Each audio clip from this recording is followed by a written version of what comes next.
Well, I ain't much for shopping or even going into town. Except for cattle shipping time, I ain't easy found. But today came when I had to go when I left the kids with Ma. But before I left, she asked me, "Would you pick me up a bra?" Well, without thinking, I said, "Sure, how tough can that job be?" I bent down and kissed her and said, "I'll be back by 3.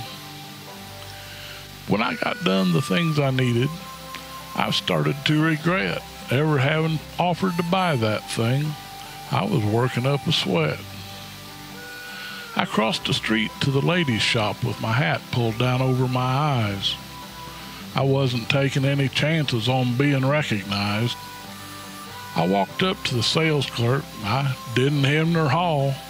I told the lady right straight out, "Ma'am, I'm here to buy a bra." From behind I heard some snickers, so I turned around to see at least 15 women in that store, and they's all gawking at me. "What kind would you be looking for?" Well, I just scratched my head. I'd only seen one kind before. Thought bras was bras, I said. She gives me a disgusted look. "Well, sir, that's where you're wrong.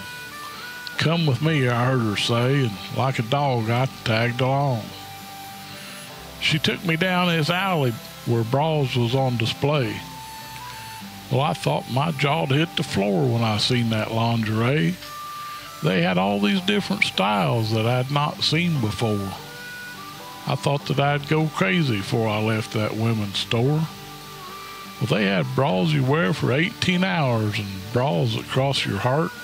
There was bras that lift and separate, and that was just a start.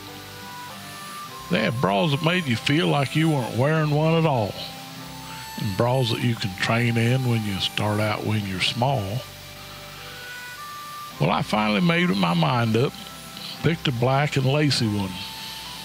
I told the lady, "Bag it up," and figured I was done. But then she asked me for the size.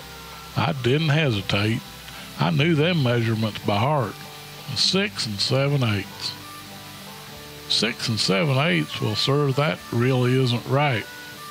"Oh, yes, ma'am. Yeah, I'm positive. I just measured them last night."